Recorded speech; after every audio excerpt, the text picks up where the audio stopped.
Cardi B sends her kids to Puerto Rico, an emotional trip to their roots. Please click on the subscription button for more videos like this. The morning started with a quiet hum in Cardi B's Atlanta home. Not the usual chaos of loud laughter and high-energy music, but a calm, emotional energy. Today was special. Culture Chiari and Wave Set were preparing for a journey that would take them far from flashing lights, red carpets, and the big city, to the warm-hearted island of Puerto Rico, to the place where their mother's story began, to their roots, to their grandparents. Cardi stood in the hallway, arms folded, watching her babies run up and down the stairs with excitement. Culture had already packed her mini pink suitcase with all her essentials, glittery sandals, her favorite unicorn pajamas, and 2 lollipops, just in case of airplane emergencies, as she put it. Wave, still young and playful, was more focused on zooming his toy car around the marble floor than packing anything at all. Cardi laughed to herself. Y'all better not be running wild when you get there. Though she had planned to go with them, Cardi had to stay behind for a high-priority recording session in Los Angeles. But she knew how much her family back in Puerto Rico had been craving this visit. Her father had been calling her for weeks, saying, "Mija, I just want to hold my nietos before the summer ends." So, she made a plan. Her sister, Hennessy Carolina, would take the kids and stay with them for a week.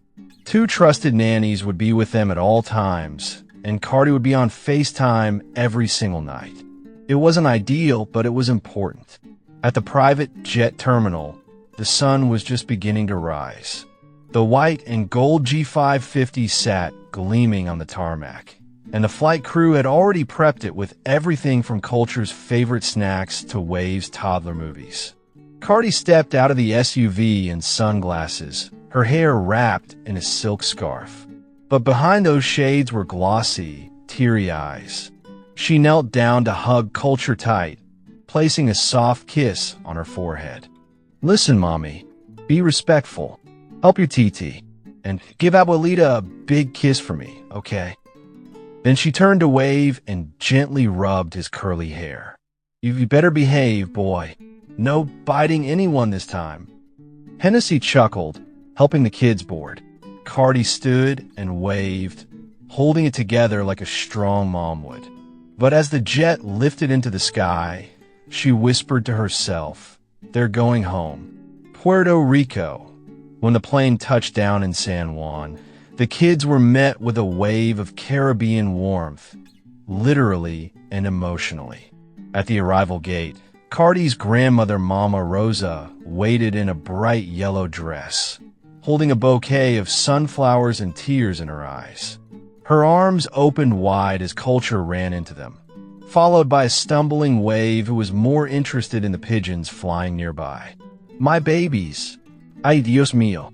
They look just like Belle Callis when she was little," Mama Rosa cried out, holding both great-grandchildren close. They were driven to the family home in Bayamon, a humble but vibrant house with pink walls, wind chimes, and a front porch filled with rocking chairs and potted plants. As they stepped inside, Culture gasped. "This house smells like candy and beans." That candy was actually arroz con dulce. And the beans? Well, Abuelita had already made a pot of habichuelas and chicken stew, because she knew her great-grandbabies would arrive hungry. The week in Puerto Rico, Culture adapted instantly. She made friends with neighbors, ran barefoot through the backyard chasing chickens, and even helped Mama Rosa water the garden. Every night, she sat in front of her great-grandfather as he told old stories about Cardi as a rebellious child, getting into mischief, dancing merengue in the living room, and pretending to be a radio host. Wave, on the other hand, was busy climbing everything: mango trees, couches, steps.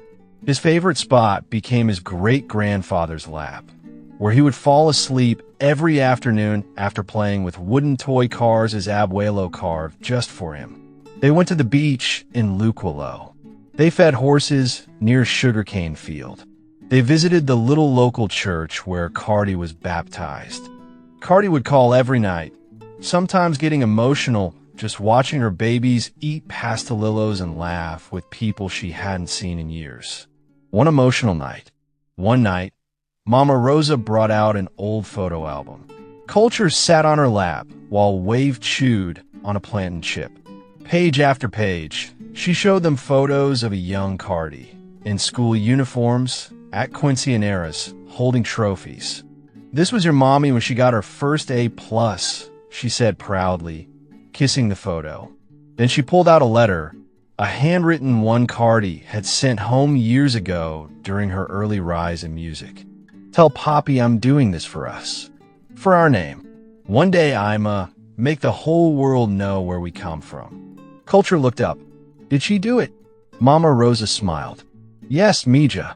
She really did."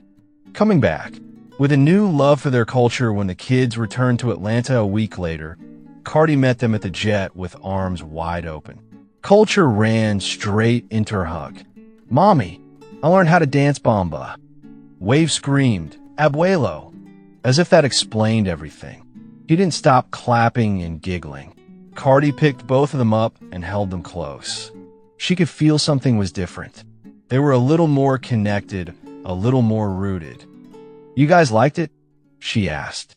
"I don't like it," Culture replied seriously. "I love it." Cardi smiled, her eyes teary again. "Good, because that's who you are. That's where you come from." Legacy isn't just about wealth. It's about connection for Cardi B. Sending her kids to Puerto Rico was more than a family visit. It was a passing of the torch, an introduction to culture, ancestry, values, and love that no amount of fame could ever replace.